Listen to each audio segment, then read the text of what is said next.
Photographer से दरखास्त है कि वो इस दौरान फोटो ले लें। फोटोग्राफर से दरखास्त है कि वो इस दौरान सामने आ जाए और फोटो ले लें। फोटोग्राफर स्टेज से बैठे हुए तमाम मौजूद मेहमानों से गुजारिश है कि वो थोड़ी देर के लिए खड़े हो जाएं। तमाम मेहमानों से गुजारिश है कि वो थोड़ी देर के लिए खड़े हो जाएं एक फोटो के लिए।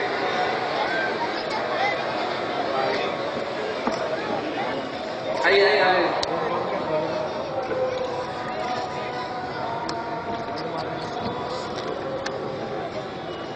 आइए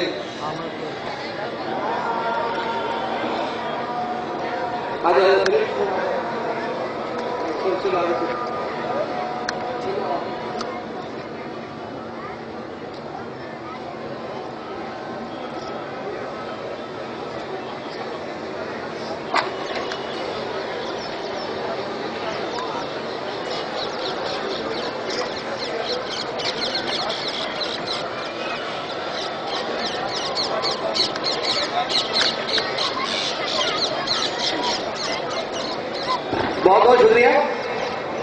मैं अब दावत देने जा रहा हूं भारी बहुजन महासंघ के राष्ट्रीय अध्यक्ष जनाब प्रकाश अंबेडकर साहब से कि वो आप लोगों को खिताब करें। जनाब प्रकाश अंबेडकर साहब।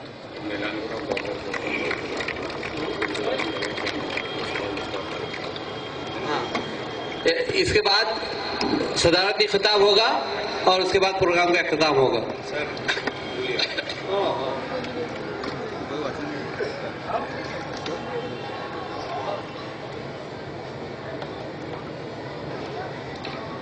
वेलफेयर पार्टी ऑफ इंडिया के नेशनल अध्यक्ष, राष्ट्रीय अध्यक्ष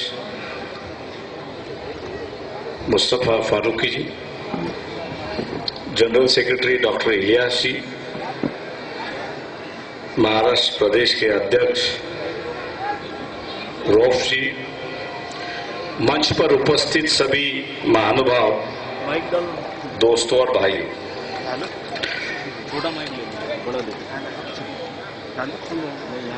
आज की जो सामाजिक और राजनीतिक व्यवस्था है,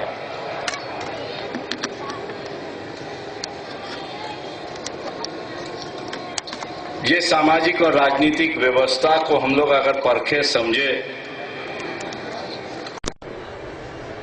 तो शायद जिस उद्देश्य से, चाहे जिस मकसद से वेलफेयर पार्टी ऑफ इंडिया का जो लॉन्च हुआ है,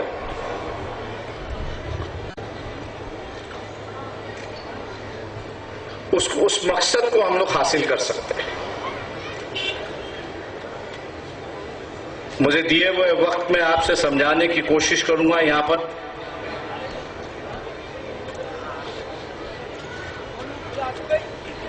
एक पार्टी का जो रूल आज तक चलता आ रहा है, वन पार्टी रूल जो आज तक चलते आ रहा, मैं समझता हूं कि वो खत्म हो चुका। आज कोई भी पार्टी ये दावा नहीं कर सकती,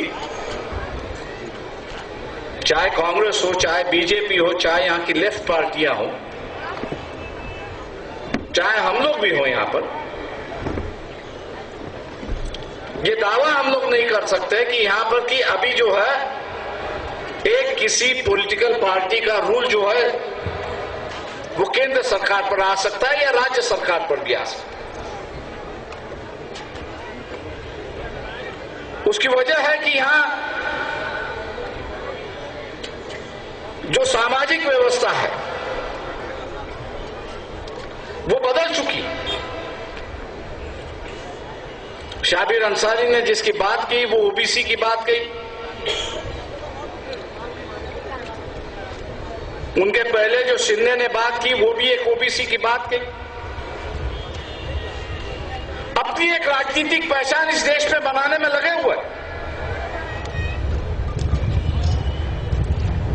और अपनी एक राजनीतिक पहचान बनाने के लिए उन्हें सबसे बड़ा अगर त्याग क्या किया होगा, उन्हें सबसे बड़ी अगर कुर्बानी क्या दी होगी, तो कुर्बानी यही है कि उन्होंने अपना संबंध जो कांग्रेस के साथ में था, अपना संबंध जो बीजेपी के साथ में था, इसको एक तोड़ दिया है, इसको कहीं तो भी रोक लगा दिया है और अपनी एक नई आयु उन्होंने एक शुरुआत की, एक राजनीतिक शुरुआत की।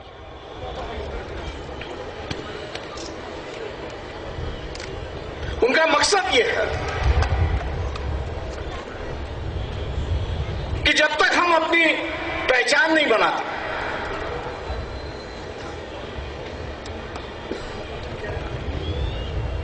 तब तक हमारे सवालों का और उसूलों का कोई चर्चा ही नहीं होगी, दखल नहीं देगा। अगर किस बात के हम लोग को अगर दखल देनी है और लेनी है दोनों से, तो एक खंबे की तरह हम भी इस समाज की व्यवस्था की अलग है, इसकी एक अलग समस्या है और उस अलग समस्या को जब तक आप पहचान नहीं देते, उसको छुड़ाने का जब तक रास्ता आप नहीं निकालते, तब तक हम ये अलग रास्ते से यहां पर चलेंगे। ऐसी एक परिस्थिति बन चुकी है और इसलिए हर कोई आप कह रहा है कि यहां जो है फ्रैक्चर्ड माइंडेड होगा करके कहा। 2014 का जो लोकसभा का इलेक्शन, इस 2014 के इलेक्शन में हर कोई कह रहा है कि यहां पर फ्रैक्चर्ड माइंडेड होगा और वो फ्रैक्चर्ड माइंडेड इसलिए होगा कि नेशनल राजनीति खत्म हो चुकी है, राष्ट्रीय राजनीति खत्म हो चुकी है। जो राजनीति शुरुआत हुई है वो राज्यों की राजनीति शुरुआत हुई है और आने वाला समय जो है, ये आने वाले समय के अंदर यहां जितने भी मुख्यमंत्री हैं, ये मुख्यमंत्री तय करेंगे कि केंद्र की सरकार पर कौन बैठेगा और कोई नहीं बैठेगा। और आंकड़ेवारी से अगर शुरुआत करूं यहां पर,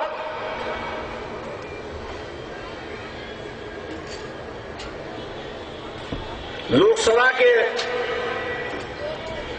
544 एक नॉमिनेटेड जिसमें है पार्लियामेंट की सीट है, लेकिन वेस्ट बंगाल का लीजिए, उत्तर प्रदेश का लीजिए, बिहार का लीजिए, तमिलनाडु का लीजिए, ये जो करीब करीब 200 पार्लियामेंट की सीटें हैं, इन 200 पार्लियामेंट्री सीटों पर कांग्रेस का कोई बचा नहीं। अब ये माइनस कर दीजिए, बचते कितने, 300 सीट बचते। सरकार किसी को अगर बनानी है तो 272 सीटों की जरूरत है और 272 सीट आप मिलने की उम्मीद नहीं है कि हर कोई अगर 300 सीट लड़ रहा है तो 300 से में से ज्यादा आधा ले सकता है, उससे ज्यादा नहीं ले सकता। रही वही बात यहां पर बीजेपी की, 320 सीटें ऐसी है कि जहां पर बीजेपी 50 साल के अंदर कभी जीत के नहीं आई। मोदी जिस तरह से बढ़ रहा है, उसने अपने पार्टी के डिसीजन मेकिंग को ही खत्म करवा दिया। एक हिटलर के रूप में वो उभर रहा है।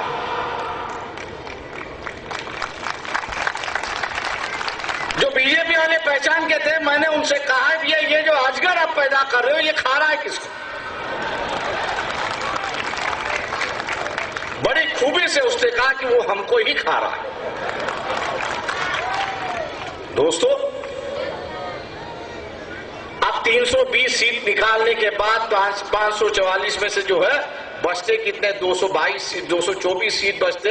224 सीटों में से अगर ये कहेंगे कि हम 100% ले आएंगे तो भी इनकी सरकार नहीं। मेरा कहने का मतलब है कि यहां का जो मीडिया है, प्रिंट मीडिया है, इलेक्ट्रॉनिक मीडिया है, ये राजनीति की परिस्थिति ये तय करना चाह रहा है। राजनीति किस ढंग से इस देश में जाए उसको तय करने जा रहा है और हर दिन यही बता रहा है कि इस देश के अंदर सिर्फ 2 ही मजदूरी पार्टी बची है, एक बीजेपी है और दूसरा कांग्रेस है, इसके अलावा और कोई नहीं है। एक तरफ राहुल गांधी है और दूसरे तरफ मोदी है, दोनों भी हिटलरशाही के शिकार है, ऐसी परिस्थिति है। जिस तरह मोदी ने अपने आप को प्राइम मिनिस्टर घोषित करवा दिया, पार्टी डिसीजन हुआ नहीं, राजनाथ सिंह ने डिक्लेयर कर दिया कि ये हमारे प्राइम मिनिस्टर के उम्मीदवार है, उसी तरह ये कल का जो ऑर्डिनेंस निकला, जिस ऑर्डिनेंस को राहुल गांधी ने कहा कि भैया इसके कचरे के टोकरी में डाल दो, टोकरी में डाल दो, उसमें एक ही झटके में कैबिनेट के जितने बड़े बड़े लोग थे उनको बेबुनियाद बता दिया और उनसे भी कहा कि भैया आपका रास्ता क्लियर हो चुका है, पार्टी में आपकी जरूरत नहीं है। दोस्तों, मैं आज लोगों से आग्रह करता हूं और धन्यवाद भी देता हूं कि पहली बार यहां पर मैं देख रहा हूं कि मुस्लिम समाज जो है एक राजनीतिक पार्टी के लिए इकट्ठा यहां पर हुआ।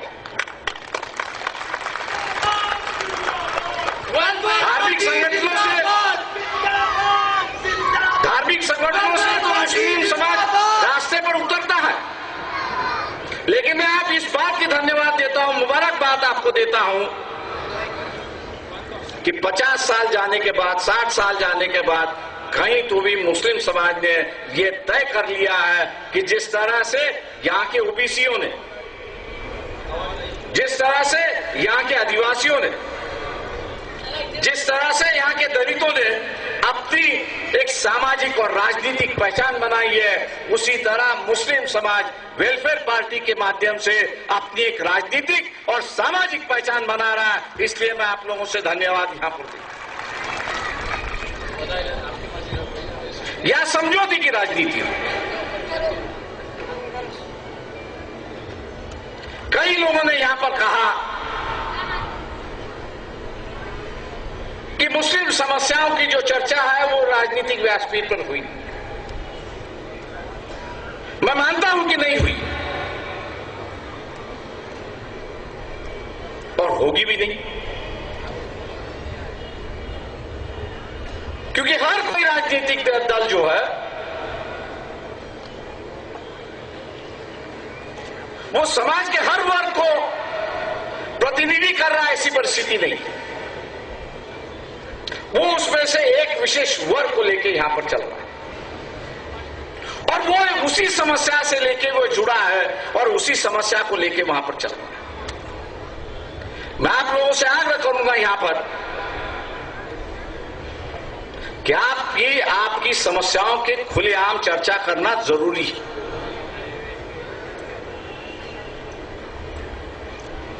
जैसे यहां मुसलमानों के साथ बैंक के साथ व्यवहार होता है,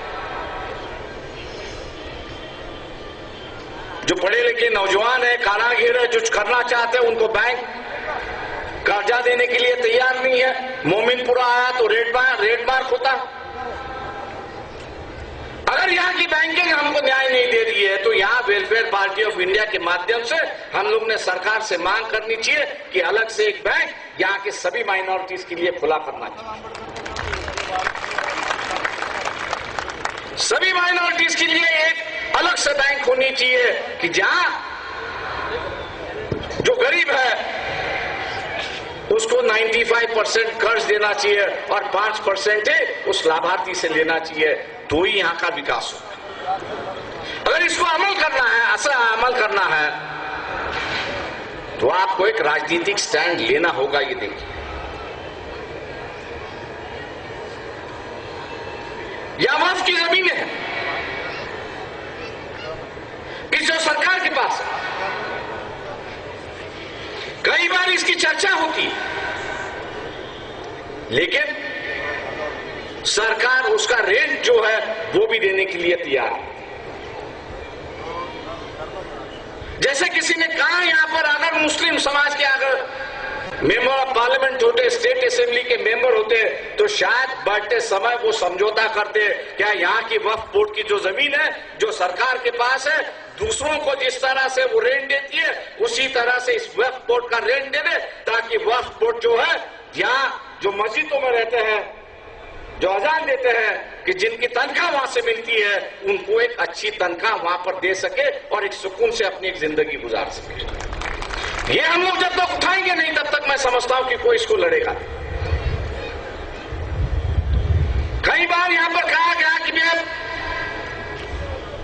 आज 15,000 में कहूं, महाराष्ट्र के अंदर पूरे 15,000 जो है ऐसे आदमी खड़ा जेल में बंद है कि जिन पर एफआईआर दाखिल है, जिसमें 9,500 मुसलमान है, 2,000 बौद्ध है, 1,500 ओबीसी है, बाकी के आदिवासी है नक्सलवादियों के नाम से। क्या यहां का मुसलमान रास्ते पर आके चिल्लाने के लिए तैयार है कि भाई इन सब बच्चों पर जिस पर एफआईआर दाखिल नहीं है वो रास्ते पर आके यहां की सरकार से ये पूछे कि भाई इन बच्चों को आपने जेल में क्यों रखा? हम जब तक लड़ना नहीं सीखेंगे, अपनी आवाज बुलंद जब तक नहीं करना सीखेंगे, तब तक आपकी बात कोई सुनने के लिए तैयार नहीं होगा। किसी के पास वक्त नहीं है कि दूसरों के लिए हम जाके यहां पर, और इसलिए मैं आपसे आग्रह करता हूं, ये जो मोदी का डर है, मोदी का जो खौफ है, बीजेपी की सरकार तो आके चली गई, किसी का कोई नुकसान नहीं कर पाई, और किसी का नुकसान नहीं कर पाए इसकी वजह यह है कि इस देश का संविधान है। संविधान के खिलाफ कोई भी सरकार वहां पर कदम नहीं उठा सकती। अगर कोई भी सरकार कदम उठाती है तो वहां पर सुप्रीम कोर्ट बैठा है, चाबुक लेके बैठा है कि जो इनको फटकारने के लिए वहां पर तैयार है। और इसलिए दोस्तों, ये संविधान की व्यवस्था जब तक बरकरार रहेगी तब तक यहां हर इंसान अपने हक के लिए और अपनी परिस्थिति के लिए लड़ सकता है, सुकून से लड़ सकता है। मैं दूसरी एक बात कह के मैं अपनी बात खत्म कहां पर करूंगा कि हम लोगों को यह पहचानना होगा कि हमारे इस राजनीतिक आयु में, राजनीतिक आयु जो है, जो इसको हम शुरुआत कर रहे हैं, इसमें हमारे नजदीक के मित्र कौन हो? जिस तरह आज मुसलमान कह रहा है कि महाराष्ट्र की 48 लोकसभा की सीट है, जिससे अंतुले के अलावा, AR अंतुले के अलावा और कोई चुन के नहीं गया। उसी तरह असेंबली से गया है। इस महाराष्ट्र की सामाजिक व्यवस्था के अंदर ऐसा कौन सा वर्ग है कि जिसके नुमाइंदे लोकसभा में अब तक पहुंचे नहीं? यहां का माली समाज है, जो पहली बार मैं समझता हूं कि छगन भुजबल का भतीजा जो है वो चुन गया, नहीं तो नहीं गया है। धनगर समाज है कि जिनका कोई चुन के नहीं गया है।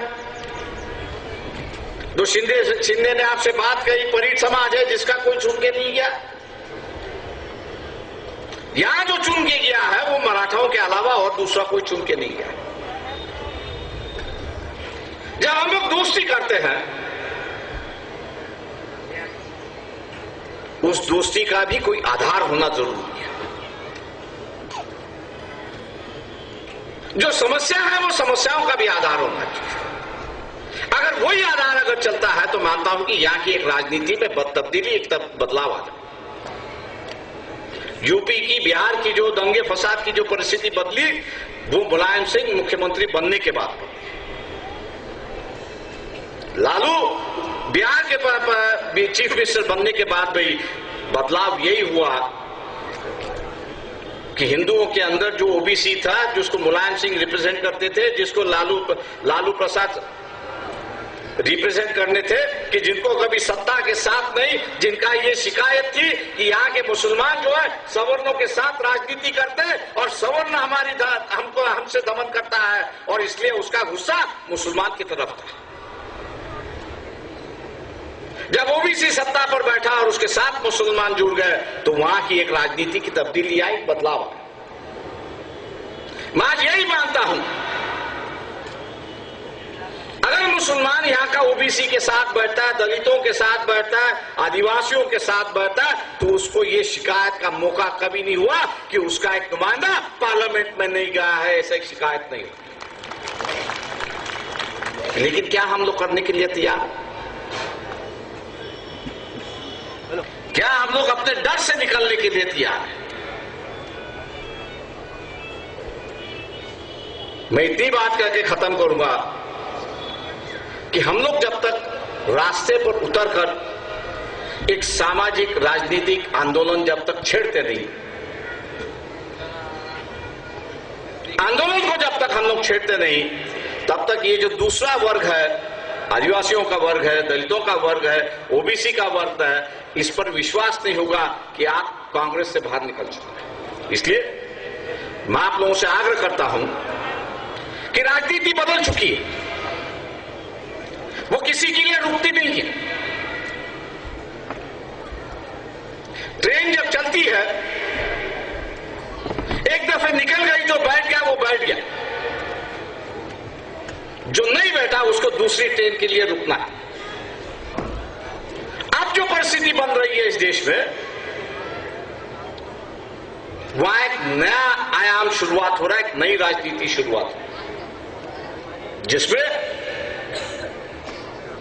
मेरी 20 साल 25 साल के तजुर्बे के साथ कहूंगा कि जिसके अंदर कांग्रेस और बीजेपी दोनों का कोई रोल नहीं होगा। क्योंकि आप गिन लीजिए, जितने भी नॉन कांग्रेस के जितने भी चीफ मिनिस्टर्स हैं, उनकी सीट कितनी है? उनके पास करीब करीब 300 पार्लियामेंट की सीट